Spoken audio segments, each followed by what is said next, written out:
But that's something we can do ourselves, so with pain. So just to show you a little bit more of our nervous system, we have, this is one of the reasons we focus so heavily, like you see where our arms come out, there's these plexus, certain parts. There's, what is that? Do you guys know? Coming right out of our brain.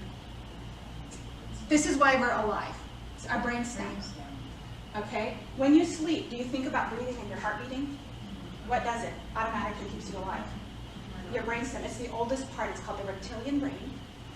And even the most what we call basic animals have a brain stem.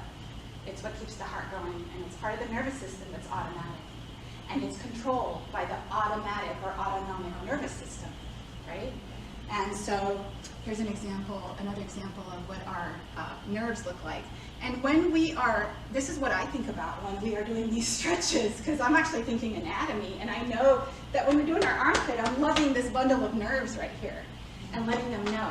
Now, if somebody has serious pain, like say somebody has diabetes, and they develop foot problems and they end up amputating their foot, do you know that they continue to have pain there? It's called phantom foot pain. Does anybody know what that's about? The brain still thinks The brain. It's called neuroplasticity. So the brain, the thoughts that you have and the emotions that you have over and over again, it's like a well-walked road. And until you change it, so the brain is like, has been for 10 years saying this foot hurts. And suddenly the foot's gone, it still hurts. So you have to train your brain to stop feeling the pain. So either pain is real pain, or it's phantom pain that used to be there from when you had your gallbladder out 10 years ago. And you have to figure that out. If you're taking opioids for phantom pain, you're literally going to shorten your life by like 30, 40, 50 years. And you are no good. You can't work. You can't take care of the people you love. You can't take care of yourself, and you can't enjoy life. And all of our rights are what? You guys, those of you who wouldn't, we have a right to health, happiness, and peace. It's every human right, regardless of your color, your religion, your age. We have the right to that.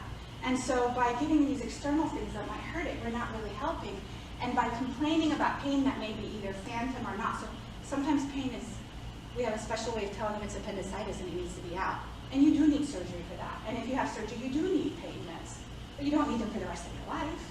You need them for the day after the surgery. So, I mean, it's not right or wrong, good or bad. It's, is it getting us closer to what you want to be? When you take that pain med, what's your goal? Is to feel better. Is your goal also to live longer and be able to be functional? Then maybe it's not doing what you want. So is what we're doing getting us to where we want? It's not right or wrong. There's no judgment here.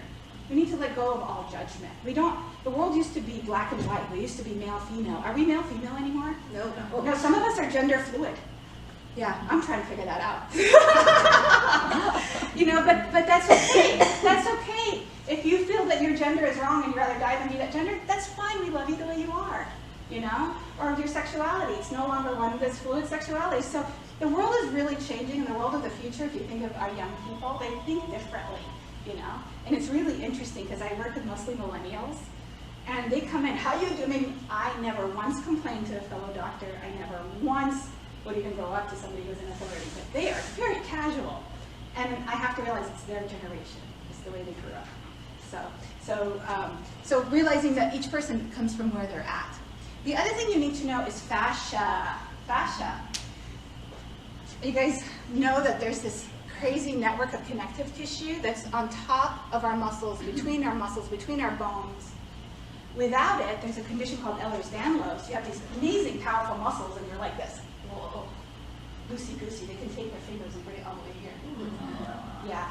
They get really bad migraines. Their bodies hurt all the time. They have a lot of pain because they're... So fascia, when people get older and we start doing this, it's not your muscles. It's not even your bones, even though osteoporosis will do that. It's your fascia. And the problem is we're not training our fascia. Does anybody want to guess the #1 way to train fascia? The tapping is a really good way, touching ourselves. Hydration. The best thing we can do as we get older to have healthy fascia is, especially here, we're evaporating fluids and we're getting super dry. So hydration is huge, giving our body good nutrients. But there's a stretching that's called fascia stretching. And the science is not caught up with Chinese medicine. Fascia stretching is meridian stretching. So fascia is this, there's fascia from the tip of this toe that comes all the way up here. So sometimes you have the pain here and it hurts here. or you have, it's called referred pain. That's your fascia. And what you really need is to stretch those lines. So you'll hear when you talk about this, they'll say, feel from the tip of your toe all the way up your hip, your armpit here. You're stretching, this is the fascia to my finger. And you could look up, you know? And so you're literally stretching the lines in their wholeness versus some of the other stretchings that people hold are static and they don't move the whole body. You're not actually stretching the whole area. So when you stretch your fascia, the fascia is very highly innervated, means those nerves are really stuck to the fascia. And so they're highly innervated, and so what happens is that fascia can be very painful. And so you get a lot of tension release when you do these. You probably got it just now when you did the shaking. So the shaking, this tapping. And I didn't know about all of these. I did Orange Theory Fitness, I did Weight Watchers, and I didn't know about any of this stuff. So it's really helpful. This is what fascia looks like. You can probably see it on chicken. And it's very irritating when we did anatomy because it covered everything, and it's every time you tried to find something, fascia was hiding it. So, and what happens in our body is pain areas, and this is a fibromyalgia example, but like with our joints and inflammation, they can connect to each other through that fascia and spread the inflammation. So a pain in your knee, or a pain in your knee could be in your hips, but it's actually the knee that's the problem. Okay? So stretching the whole thing. And talking about pain, there's different kinds of pain. We talked about phantom pain, the pain BBB, musculoskeletal.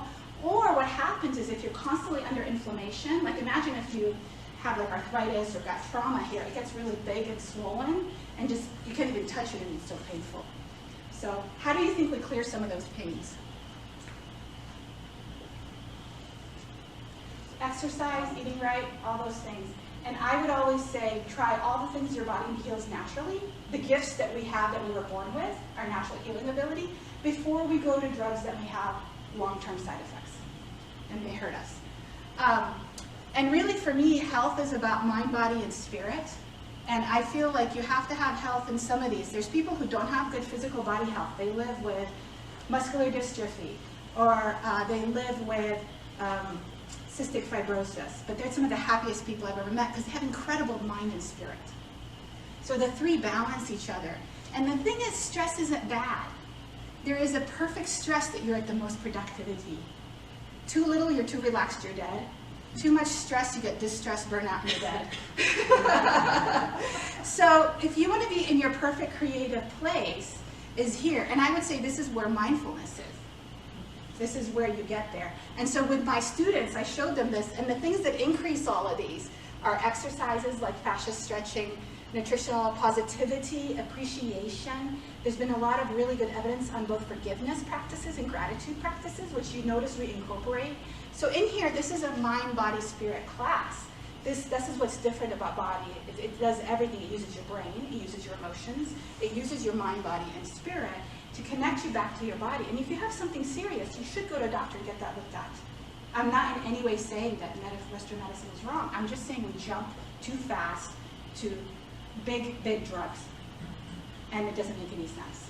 And now we're realizing that some of those pharmaceuticals did things that weren't good because they told us, and I recall this, and I knew it was wrong. I was in medical school, and they let these pharmaceuticals come right in and talk directly to medical students, which we don't allow anymore. And they said if they're in real pain, they will not ever have addiction. Well, say that to all the dead people, you know? It's like, you know, I think this is it. So that's my story, and I hope it's going to go away. And I said, look, your body will, if you sleep, your body will heal it. And he woke up, he's like, you were right, Mom. I'm like, yeah, right. And so I think starting with our children, because if I told him, let's give you something for that pain, then that's the way he would live his life. So hopefully we can influence the younger generation and help people out. I'm working with kids in an underserved clinic, and I'm almost done, an underserved elementary, and they're doing like eye exams, because these kids, like, they don't get medical, some of them, their parents at all, and so we just do basic things. And I had one child come from a very, very poor family, and he started asking me about that, but why poor is blood pressure? I said, well, you know, this is your heart, all of our hearts are the size of our fist, and it squeezes and relaxes, so the top number is when it squeezes, and the bottom number is when it relaxes, and it tells us how tense your heart is and how hard it's working. And so he goes, can I check all the blood pressures? And so he took all the kids' blood pressures. And then I heard my colleague showed up the next week, and he took all those kids' blood pressures. So now we have junior interns. So hopefully through taking people, I mean, he's never heard that he was smart before.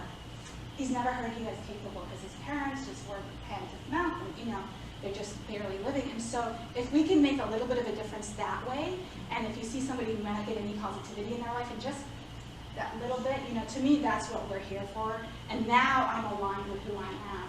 And it's almost been a physical transformation. Like the past 3 months, I've actually gained weight and I lost weight, but people are like, you look so much thinner. And I'm like, it's happier. So if you're happy, you look thinner. So that's it. I'll end on that point. Thank you so much, Kamsahamnida, and enjoy the class today. Thank you very much.